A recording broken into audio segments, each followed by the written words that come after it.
I am India Hankton, and we will be conversing about the differences and similarities between a mass shooting and a school shooting. We chose this specific topic because it is a major interest right now since the recent shooting in Florida occurred. As you should already know, 17 were killed and 14 were injured. After my research on this touching subject, I've learned that Florida school shooting was indicated as a mass shooting. A mass shooting could occur anywhere, but is said to illustrate that four victims must be killed for this determination. There has been about 10 mass shootings in the past year. Now, last year, almost 200 people were killed in a mass shooting in either Las Vegas, Nevada, Orlando, Florida, Blacksburg, Virginia, Newtown, Connecticut, and Sutherland Springs, Texas. Now, a school shooting is defined as an episode on the property of an elementary school, secondary school, or college campus. Another defining characteristic is timing. Now, the shooting must occur during school hours or during a extracurricular activity.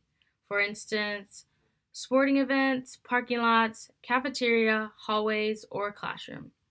In this past year, there has been about 11 school shootings, approximately 45 students or adults killed and 80 injured.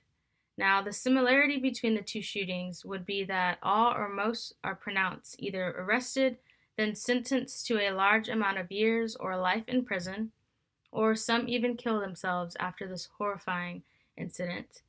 I show no sympathy for whoever commit these unforgivable crimes, but most of these guilty defendants who are either involved or responsible for a school shooting or a mass shooting has either mental issues or just crazy. Hi, I'm Cristino Garcia, and I'll be talking to you about the statistics on gun violence from 2016, 2017, and all the way to 2018. In 2016, the number of incidents they had due to gun violence was 58,856. And from those incidents, the number of deaths were 15,092. And on to 2017, the number of incidents were 61,527. So then that number increased by about 3,000. From those incidents, the number of deaths increased to 15,593. So the number increased about 100.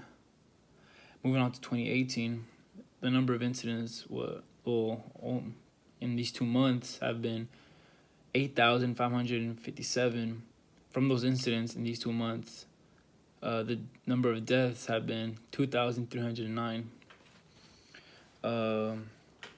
Me personally, I believe that every American has the right to bear arms, but I also believe that owning a gun and retaining that gun should be a lot harder now that these incidents have occurred. For example, more strict background checks, more frequent license renewals, make it a lot harder to keep a gun. But also, I believe that every American should have the right to bear arms. For example, if they increase the gun restrictions in the United States, more innocent civilians will be walking into places without bearing arms, unprotected, while some other people with bad intentions will bring a gun regardless of the restriction and begin a mass shooting, while the innocent civilians that were following the law don't have a gun to protect themselves with.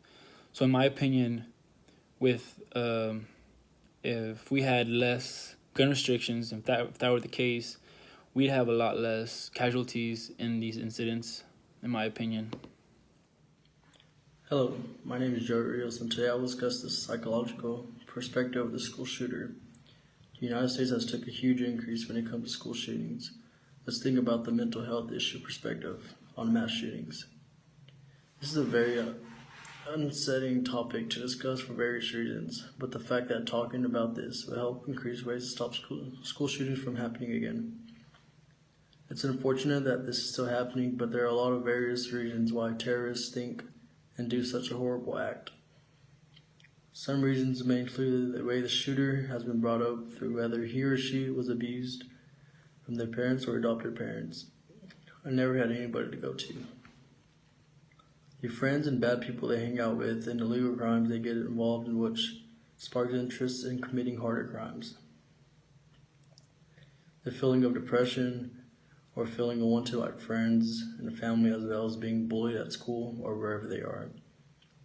Some other reasons are the fact that they just have a strong hate for the school itself and clearly psychotic in their own way.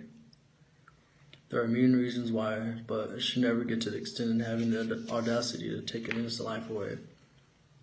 The lack of gun laws at which how easy it is for someone 18 or older can walk up to a gun store or a gun market and purchase weapons without deep background checks and psychological evaluations is a huge concern and probable cause to events like this ever happening again. The list goes on and on, but being advocate and asking for help when needed can slowly stop the cause for all this chaos. Together as one, we can help one another and strive to become a better nation, but most importantly, becoming a better person within. My name is Joey Rios, and thank you for your time. There's so many laws that we could pass to stop these mass shootings from happening.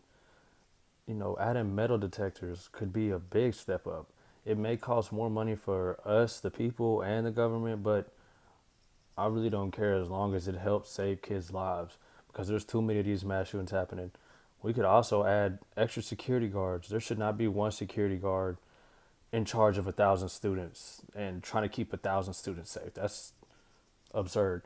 We could add an extra security guard for every 50 students we have or every 100 students we have, just to make sure that when these mass shootings do happen, we could stop it like instantly or in a couple of minutes. It should not be going on for 25, 30 minutes.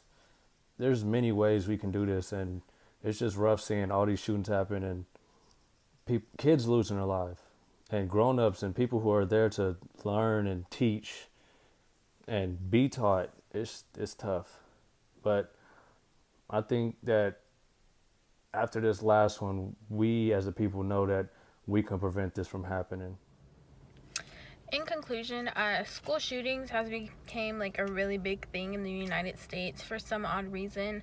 It's not something that we want to happen, but it does happen. It happens for all types of purposes. Either somebody has a psychological issue or they just want revenge on a school that they just didn't like.